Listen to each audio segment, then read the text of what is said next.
Ana Paula Costa, com seus 30 anos e uma paixão ardente pelo teatro, olhava para o palco empoeirado do antigo Teatro Éden com uma mistura de reverência e determinação. O Éden, outrora um dos mais grandiosos teatros de São Paulo, estava em ruínas. Poltronas rasgadas, cortinas desbotadas, e um cheiro persistente de mofo e esquecimento pairavam no ar. Mas Ana Paula via além da decadência. Ela via o potencial, a história, a alma que ainda residia naquelas paredes. Ela havia reunido uma trupe de jovens artistas talentosos, todos com o mesmo fogo em seus olhos, para restaurar o Éden à sua antiga glória e encenar uma peça que prometia ser um marco em suas carreiras. Entre eles, destacava-se Pedro Henrique, o ator principal.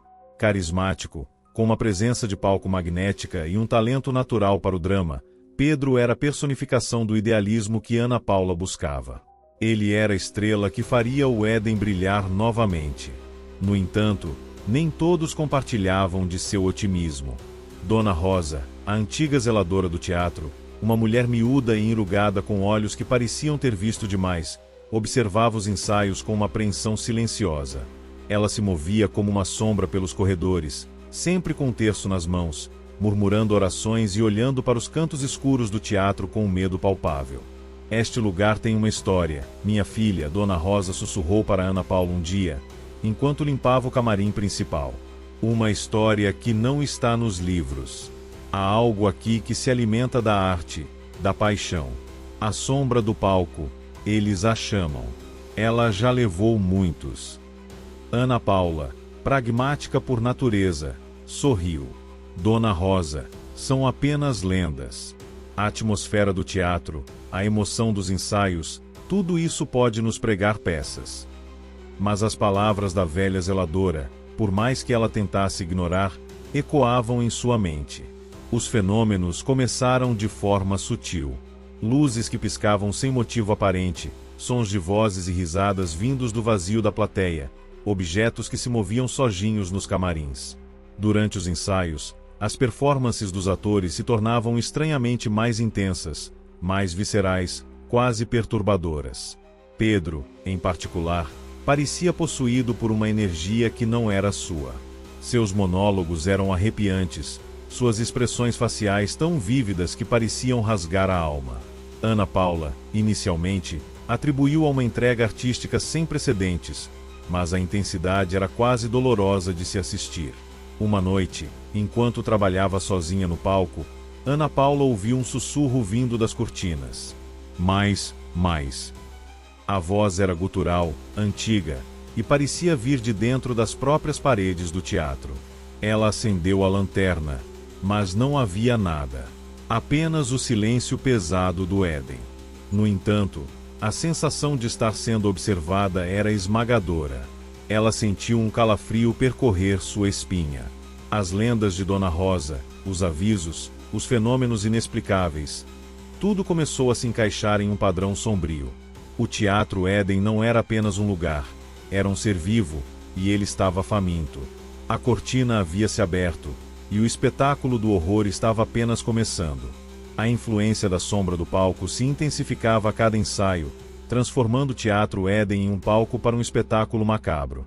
As peças que a trupe ensaiava, antes dramas clássicos e comédias leves, começaram a se distorcer, tornando-se rituais sombrios que refletiam os medos e desejos mais sombrios dos atores.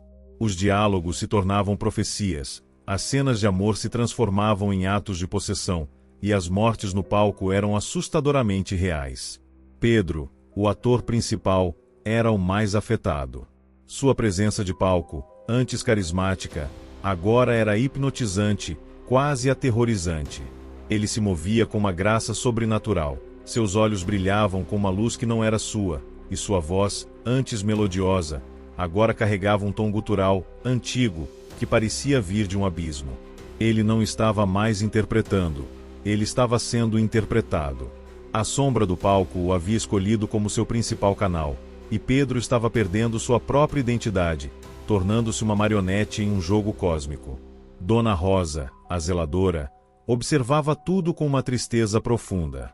Ela sabia que o tempo estava se esgotando. Ela levou Ana Paula para os porões do teatro, um labirinto de corredores úmidos e escuros, onde as paredes eram cobertas por símbolos antigos e desenhos grotescos.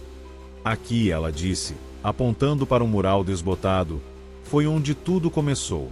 O teatro foi construído sobre um antigo templo, um lugar onde rituais eram realizados para invocar a sombra. Ela se alimenta da energia criativa, da emoção, da própria alma dos artistas. E quando ela se sacia, ela os aprisiona em seu espetáculo eterno. Ela mostrou a Ana Paula diários antigos, escritos por atores e diretores que haviam trabalhado no Éden. As páginas eram preenchidas com relatos de loucura, de visões aterrorizantes, de vozes que sussurravam promessas de fama e glória em troca de suas almas. Muitos haviam desaparecido, seus nomes esquecidos, suas vidas consumidas pela sombra. Ana Paula sentiu um calafrio percorrer sua espinha. Ela estava lutando contra algo que transcendia a compreensão humana, algo que se alimentava da própria essência da arte. Ana Paula tentou lutar contra a influência da sombra. Ela tentou mudar o roteiro, alterar as cenas, mas o teatro parecia resistir. As luzes falhavam, os cenários desabavam, e os atores se recusavam a seguir suas instruções, como se estivessem sob um feitiço. Ela tentou libertar Pedro, mas ele parecia não querer ser libertado. É lindo aqui, Ana, ele sussurrava, seus olhos vazios.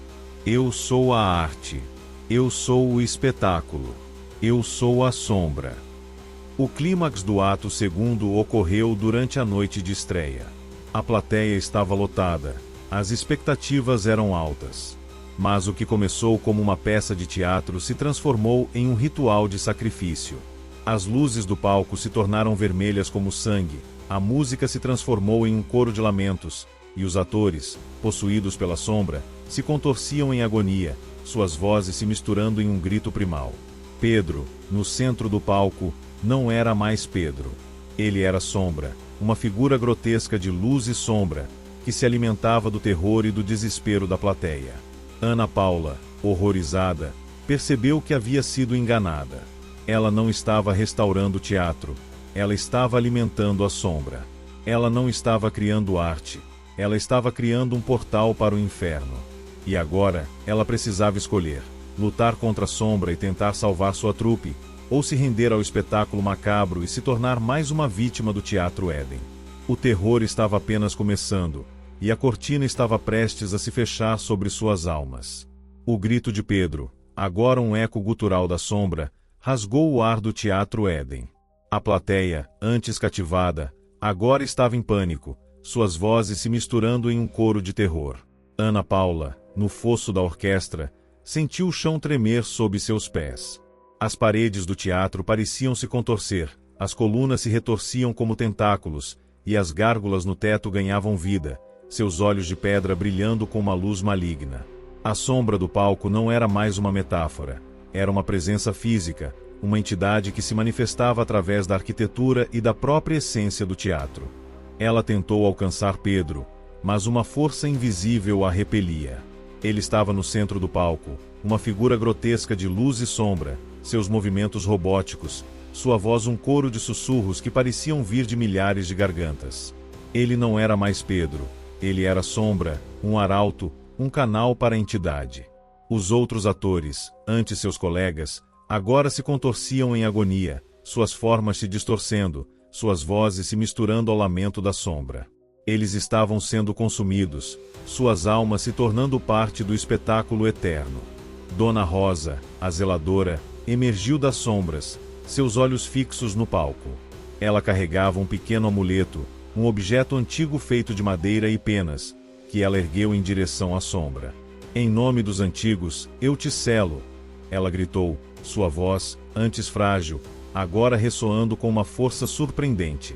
Uma luz fraca emanou do amuleto, atingindo a sombra e fazendo-a recuar, soltando um grito que parecia rasgar o próprio tecido da realidade. A luz não destruiu a sombra, mas a forçou a recuar, a se contrair, a se esconder nas profundezas do teatro. Pedro, agora uma massa disforme de luz e sombra, desabou no palco, seu corpo se fundindo com as tábuas. Dona Rosa, exausta, caiu de joelhos, o amuleto caindo de suas mãos. Ela não pode ser destruída, minha filha, ela sussurrou, sua voz novamente frágil. Apenas contida. E ela sempre encontrará uma forma de se manifestar novamente. O teatro é dela agora. E você é a nova guardiã. Ana Paula se viu sozinha no palco, com os corpos distorcidos de seus amigos e a plateia em pânico. O teatro estava em ruínas, mas a sombra ainda estava lá, respirando nas paredes, sussurrando em sua mente. Ela não havia conseguido salvar Pedro, nem os outros. Mas ela havia sobrevivido. E ela havia compreendido a verdadeira natureza do Teatro Éden. Não era apenas um edifício, mas um ser vivo, um predador que se alimentava da arte e da emoção, e que agora a havia escolhido como sua nova guardiã. O final não foi uma vitória ou derrota tradicional. O Teatro Éden não foi purificado, mas se tornou um palco eterno para a sombra, um lugar onde a arte e o horror se fundiam em um espetáculo sem fim. Ana Paula não perdeu sua sanidade, mas ela foi transformada. Ela agora compreendia a verdadeira natureza da arte, não como uma forma de expressão, mas como um portal para o desconhecido, um convite para o abismo. Os anos se passaram, mas o tempo no Teatro Éden havia se tornado uma abstração. Os dias se misturavam com as noites, as estações se confundiam, e a própria passagem do tempo era uma ilusão. O teatro, que antes era um símbolo de arte e cultura, agora era um reflexo da mente fragmentada de Ana Paula, um labirinto de corredores que mudavam de lugar, de objetos que ganhavam vida e de memórias que se materializavam de forma distorcida. Ana Paula continuou ligada ao Teatro Éden, mas sua função havia mudado. Ela não dirigia mais peças, mas observava as performances da sombra, um espetáculo eterno de horror e beleza.